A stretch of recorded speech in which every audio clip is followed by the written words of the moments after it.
Hi everyone, and welcome to this episode of the Philly Boots Rugby Roundtable, the Lions Origin series, brought to you in partnership with our friends at Canterbury. So thank you to them for supporting these. What we're doing is we're talking to 9 of the 681 Lions Origins clubs that they can look after and have nurtured players throughout the 188 years of the British and Irish Lions. And the club that we're going to talk to today is up in Scotland, and it's the guys from Kelso RFC. How are we, everyone? Not bad, thank you, Sean. All good. So what we'll do, we'll just quickly go around the table. Murray, if you want us to start us off, tell us a little bit about yourself and your role within the club. Yeah, no problem. My name is Murray Hasty. I am Club Development Officer at the club. Started the role in September, so this is my first year. I have played at the club for a number of years, from being a young laddie at the age of 7. I've been in another couple of clubs, but I've came back to my roots. And yeah, so back being Club Development Officer and really enjoying myself. Excellent. Well, look, thank you for giving up some time tonight. Louise, welcome to the roundtable. Hi, I'm Louise Halliday. I'm currently Director of Ladies Rugby for Kelso Ladies. I'm also a player. I'm just taking up this role this year as well. I was currently captain of the ladies squad for 2 years before that, and been with the team since it was established in 2015. Brilliant. Well, look, again, thank you for giving up some time. And finally, Andy, welcome to Philly Boots. Hi, I'm Andy Tate, and I am currently the men's first 15 captain. I've been at the club, we'll be in double figures now. Long time, 12, 13 years. So yeah, I've been around a wee while. Great. Well, look, thanks for coming on the show tonight. Murray, do you want to give us a little bit of background on Kelso? Yeah, no problem. I'll do my best. We've got a huge amount of history at the club. I'll just give you some key points and some highlights that we have. So we were founded in 1876, and we first played on Pointer Park, which is our current home ground, in 1908. We, as a team, we've had a number of highlights, but Kelso winning the unofficial championship alongside Aberdeen Grammar in 1948. And I think some of the real highlights that we have, a successful period for the club, was late 70s into the 80s, where the club had some huge success on the 7 circuit, winning a number of different 7 tournaments across the country and beyond that as well, with guys representing in Hong Kong and playing all over the place. But some highlights in there are winning Melrose Sevens in 78, 80, 84, 85, 86, 88 and 89. So they had a huge amount of success at Melrose during that time. Just touching a wee bit on the 15-a-side game, we had Gary Callender, who captained the Scotland team in 1988.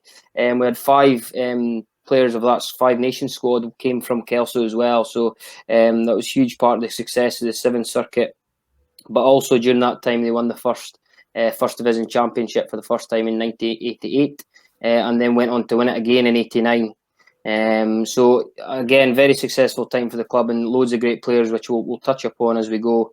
And then just into the 90s, again, some success with the 7-a-side game, and winning the Kings of the Sevens. So just to give you a bit of background, Kings of the Sevens, it's a historic tournament for border clubs, and we've got invitational teams that come along from Edinburgh and such, and Kelso won that in 96, 97 and 98, so 3 years on the run. So a successful time there as well.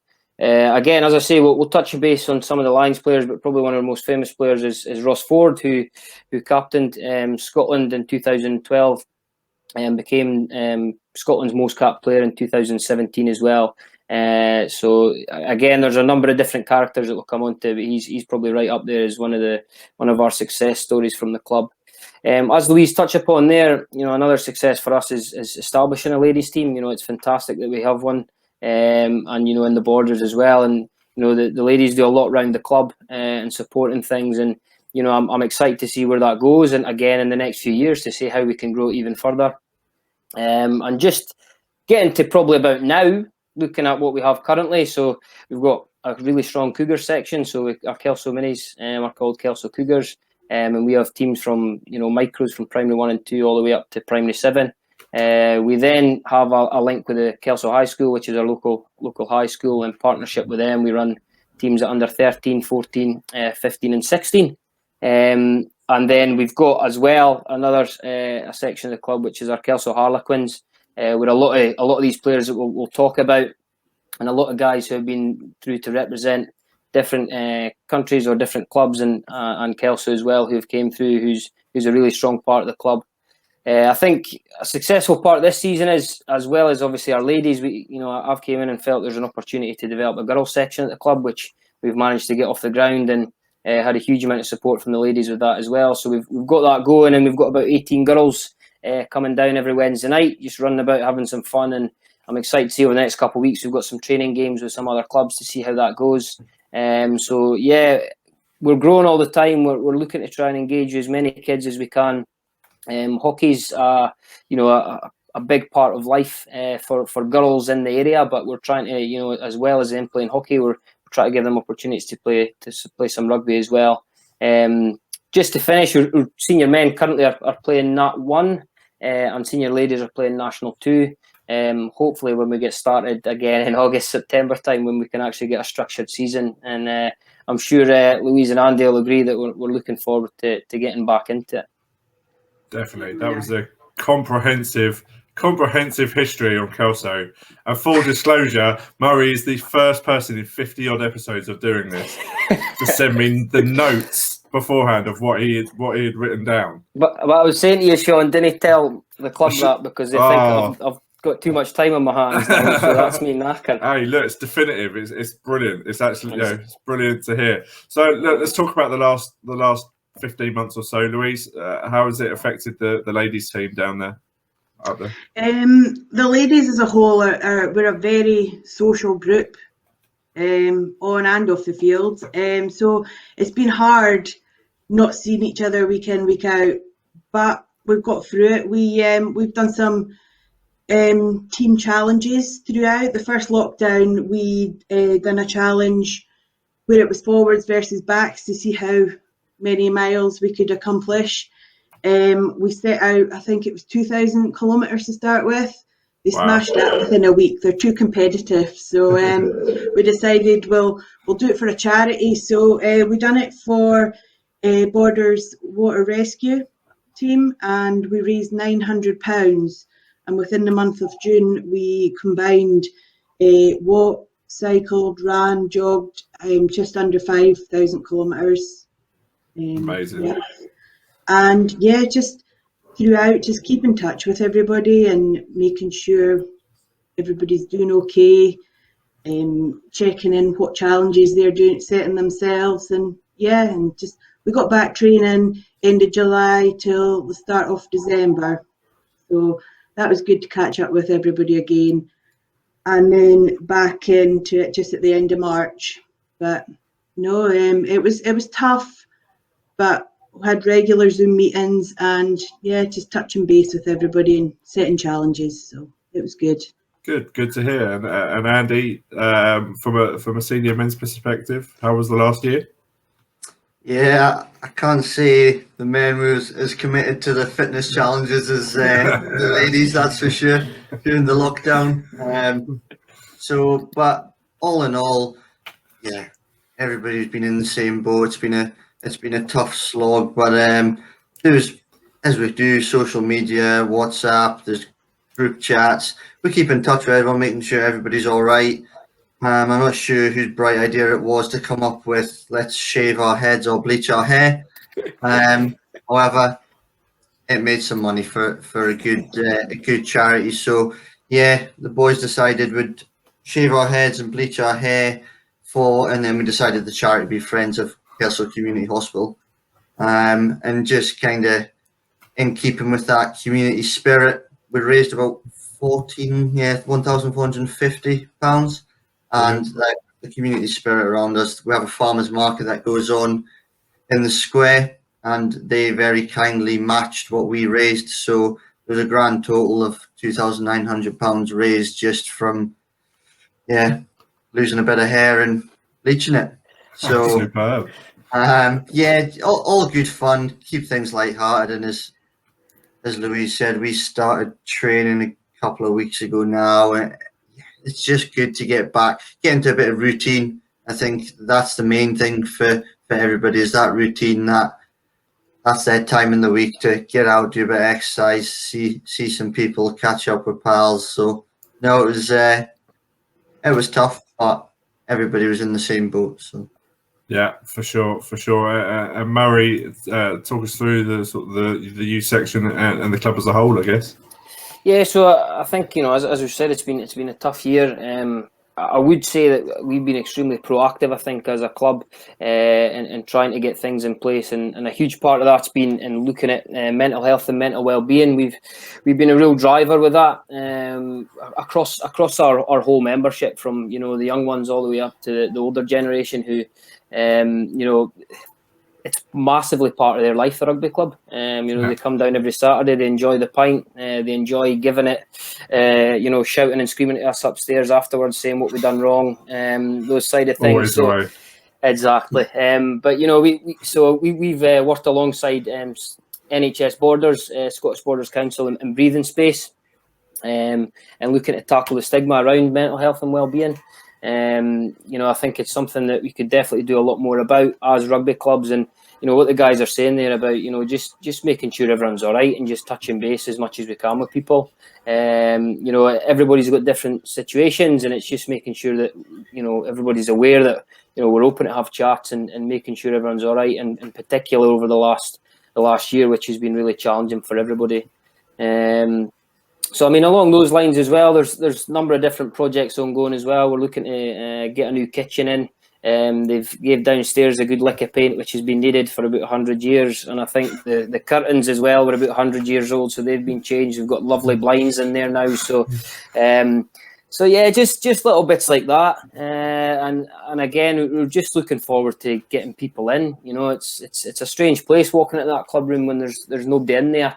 And I'm just really looking forward to getting things open. But I would say we have worked hard. I think we've been lucky in some ways to certain areas in Scotland where we've been able to train quite a bit. Apart from that lockdown over Christmas, we managed to get quite a bit in, especially the youth players as well. I imagine to run some internal games to keep them competitive and keep them engaged. And I think that's helped us a lot.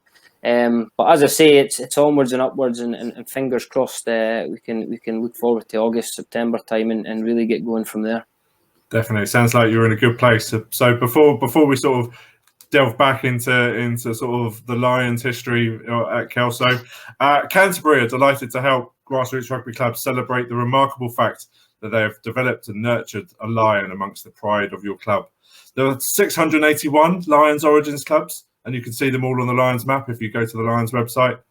Lions Origins clubs can have an exclusive logo added to their Canterbury kits to celebrate the history and the contribution your club has made to the best club in the world, the British and Irish Lions.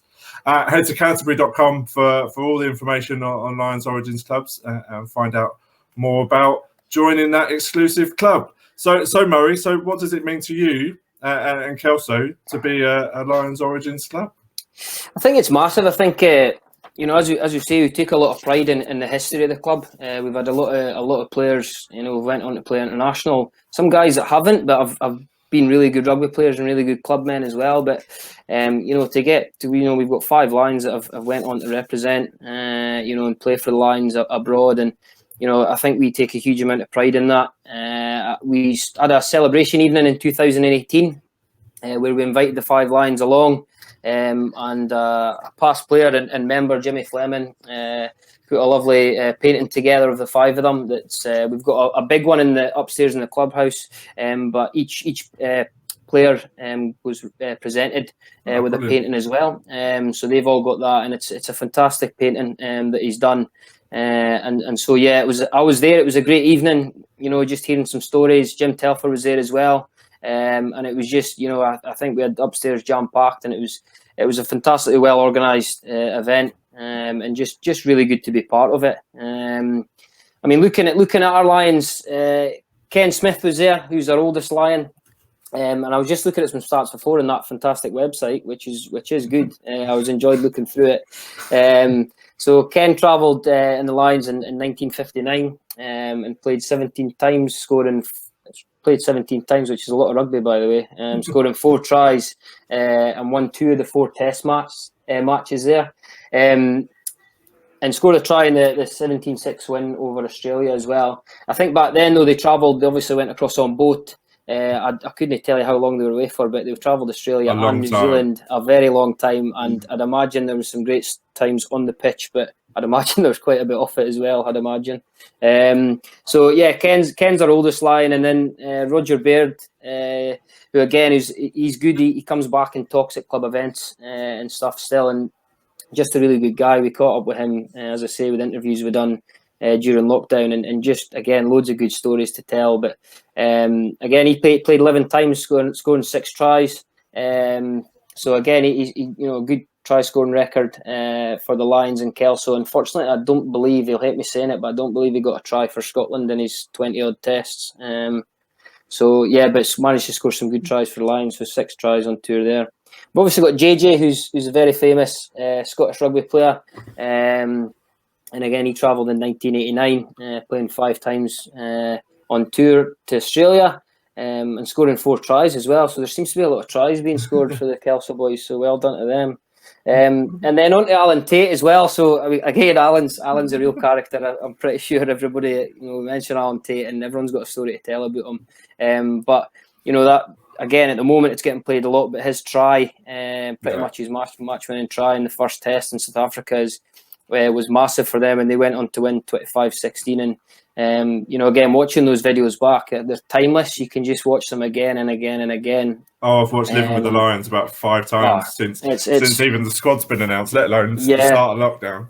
Exactly. It's just fantastic viewing, just to be on the fly on the wall and listen to everything that goes on. So yeah, Alan's another one, and a great guy who obviously went on to be successful in rugby league as well as union. So, he absolutely brilliant bloke, but great rugby player as well. And then finally, we touched upon him before, Ross Ford, who travelled in 2009 and came off the bench late in the first half for the 3rd test, which they managed to win. They obviously lost 2-1 in the series, but it was good to, again, for us. I think for us as a community, when we had Ross there, everybody tuned in. We would normally tune in, but probably people that weren't rugby people tuned in, because we had not just a Kelso man, a borderer, but he was on that pitch, and when I was watching it, you're continually looking at him, just seeing what he's doing, what impact he's having on the game, almost forgetting about everybody else on the field, because you're trying to focus on that one bloke who's representing your town.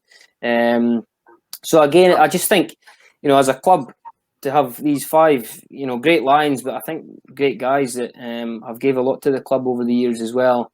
We just take a huge amount of pride in our history, and we've discussed a lot about, as a club, we want to look forward, and we want to continually try and develop and improve, but we can't forget that rich history we have. It's fantastic, and it's everything that we do. It's the guys in and around the club. It's a huge part of what it is. So yeah, it's just brilliant, talking about it, and getting a chance to speak to some of these guys. It's a real eye opener in some regards, but they're great guys, and as I say, as a club, we just take a huge amount of pride in that. Yeah, definitely. There can't be many more clubs that have 5 or plus Lions in their history, which is quite a special thing. So Andy, let's go back to now. How's it been back at training? You said you've been back for the last couple of weeks. Yeah, tough. It's been a long time out the game. It really has. But it's good, as I said earlier, to get back in that routine, get the boys back together, and blow them cobwebs away as such.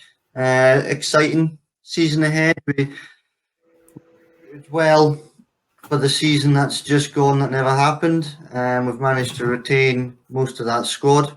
So yeah, really exciting to move forward, and everyone's just eager to go now. So I bet. Kind of looking ahead at what pre-season holds. We'll get right into it in the next few weeks and see where we go. So really good. Excellent. And Louise, how are the women sort of gearing up for the training sessions? Yeah, again, we're all really excited to be back. First month, it was just a lot of running and individual fitness, but the last 2 weeks we've been back at the touch rugby, So it's just a step closer to where we're hoping to get to full contact. Touch wood. Back to some kind back to some kind of normality. But no, we've retained good numbers. We're always on the lookout for new people, and we've had some new ones come along saying they're just wanting to do the fitness, but a wee twist of the arm, they might be on the pitch at some point. So yeah, but no, it's good positive attitude from everybody.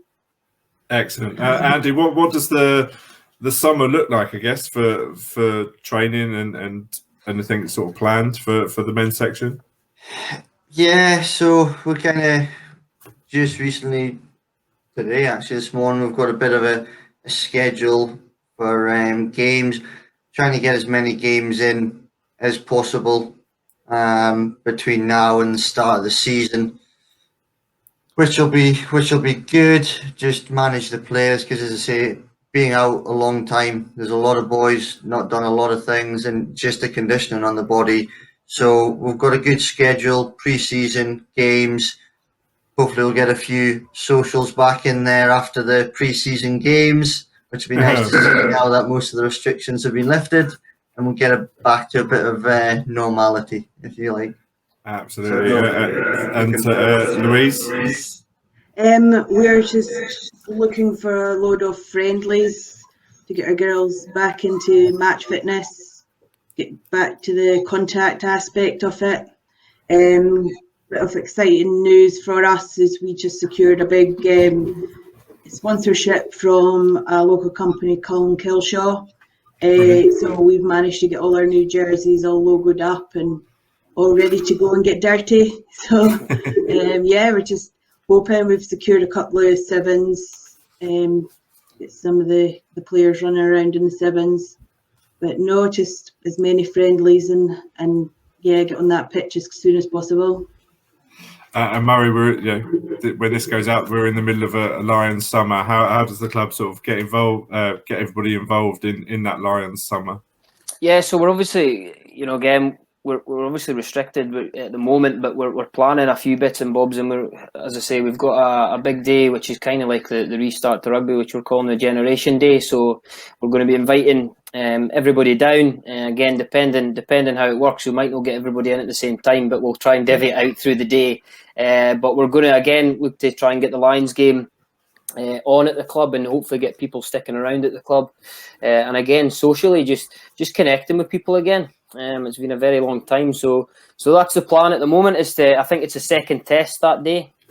So we're going to try and get people, have a good build up through the day, and then get people to stick around to watch it at night. But again, we'll just have to wait and see where we are. But that's currently the plan with the Lions. But again, obviously with the Origin Club, we've got the club shop as well that we've got online through Hodgie, who's our kit supplier from I think it's Sports World Northeast.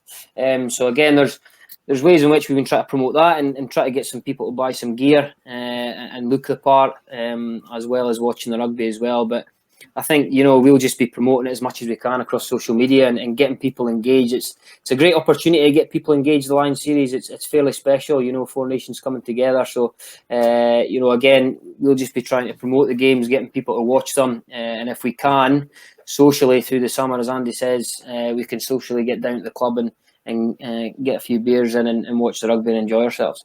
Definitely. And as the club's development officer, what does the short and medium term look like for the club?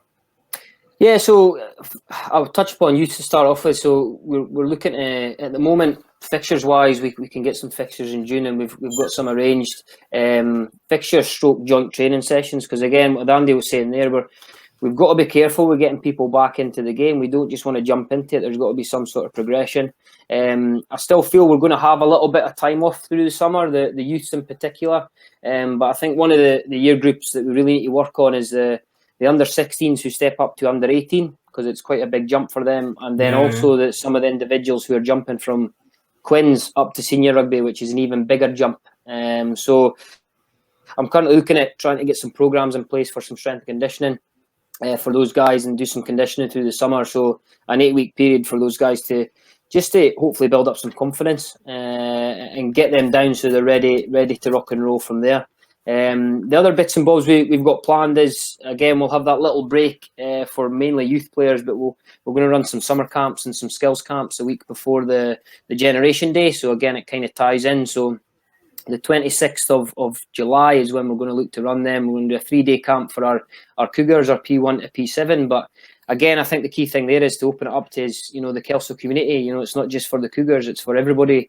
Anyone that wants to come and give rugby a try, there's an opportunity for you to come down and enjoy yourself. We've got a great group of coaches that I'm pulling together, young coaches that have maybe not experienced dealing with primary 1 kids for a full 6-hour day, but they might be in for a bit of shock with that. But yeah, again, just getting the kids down to Ponder Park and enjoying themselves. And then the Thursday, Friday, we're going to do some skills camps for the older ones. Again, a focus on just them enjoying themselves, but we'll do a wee intro to strength conditioning as well to the boys and girls in there. And we're going to try and touch base with some past players, potentially Mr. Alan Tate. We've got a couple of guys I'm going to try and get in touch with, Dan Gamble, and potentially speak to a couple of the ladies as well, the Scotland ladies, to try and get them down. And again, we're looking at that week to be a real kickstart. So I think the ladies and men's will look to continue on through the summer. We're going to give the youth a wee break because, again, in my opinion, there's still other things to be done. I think cricket's quite a big sport in Kelso. There's loads of kids wanting to play cricket. Mums and dads might want to get away for the weekend. So rugby will be at the top of a lot of people's list, but I do believe there'll be other things going on. So we're just trying to prepare ourselves best we can. Coaches, volunteers, the great network that we have at the club. I think everyone deserves. We have been working continuously, although there's been no rugby in the park. There's been a heck of a lot of work done behind the scenes this year. So I think it's important we do get a bit of a break, but refreshing break to then come back August, September, all guns blazing. So I mean, there's loads of bits and bobs. I've got to mention as well, a quick one, Pat Hurst, who pretty much looks after our clubhouse at the moment. We're looking at, we've already run one, an afternoon tea for say our older members. There were some younger members there too, but majority older members. But an afternoon tea for them at the club we ran on Friday, which was great. I popped across and just said hello, and it was just good to see the clubhouse busy again. And she's looking to run another one. I think it's the 18th of June.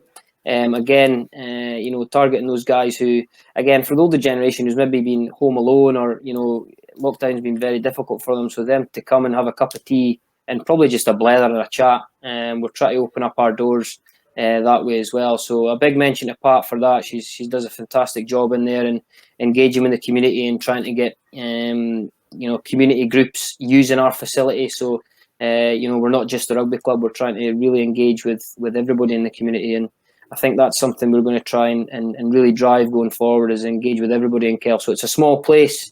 It's a well-kent face. Everybody knows everybody. But, we want to try and open our doors to as many folk as we can and being as inclusive as we can as well. That is the sort of the perfect sentence to end this little bit on. So I've got one more question, and it's about who your Lions legends are going to be. But first, I've got to pay for these to happen. So if you're looking for a new kit for the new season, head to Canterbury.com. And use their customization website to design your new kit. You might even get your Lions Origins badge popped on there as well. You can now get their new Riona jersey, which is what I'm told is lion. It means lion, which is also inspired by the Lions, and you can get that personalised now if you head to Canterbury.com, and you can get started today. So finally, we'll start with Andy. Give us your favourite Lions legend. Oh, now you're on the spot. He's English and all. Yeah, I don't know. Legends, not too sure, but you've got to admire the Matt Dawson dummy. Being a scrum half myself, it's just it's probably a moment for me. Yeah, that is four people we got over the top. Yeah. Yeah, pure class. Louise? Probably have to just stick with Kelso. JJ, go with JJ. Brilliant. And Murray, finally. There are, as I say, there's loads and loads of players kicking about. I always admired, and I'm a back, and I hate contact, so I try and stay away for the best I can. But I remember the 97 Lions with Keith Wood, just running it, folk, and just smashing folk, and just running into brick walls. I just remember him, but he just had so much passion about him, which is a total opposite for me, because I wouldn't be running into anybody. I'll run the opposite direction. But I just remember that footage of Keith Wood and his passion. But you could name a number of guys on that tour. I think that's the big one, especially just now when you look back on it. But no, Keith Wood for me was different gravy, that man. Brilliant. Who wants to give out where people can find more information about the club? Murray, on you go. So we're obviously on Facebook, Kelso Rugby Football Club. We're on Twitter as well. We've been trying to update our websites as well, so you can find us at Kelso RFC online as well. We've got Instagram accounts. The ladies have got Instagram, Facebook, and Twitter as well. So you'll find us. We're putting out content all the time. We've been sharing a lot of old photos as well, which is something I never mentioned there, but it's 1876 rugby memories. So, just again, trying to engage with people. So we put loads of photos out there, but you can find all the details via social media. We've put more on our website as well. So yeah, you'll be able to find us anywhere really. If you'd like to find out more, please get in touch. Brilliant. Look, I really appreciate you giving up some time tonight to come and chat to us. It's been absolutely brilliant to find out all about your great club, and I look forward to coming up for a pint, hopefully in the not too distant future. And I'll buy you one, Sean. Yeah, sounds like a plan. Good. So look, Murray, Andy, Louise, look, thank you very much for joining the round table. Thank you to Canterbury again. Without them, this isn't happening. Head to canterbury.com to get all your Lions stash. And thank you everyone for watching, listening, and enjoy tonight's game. Cheers. Cheers. Thank you. Cheers. Cheers.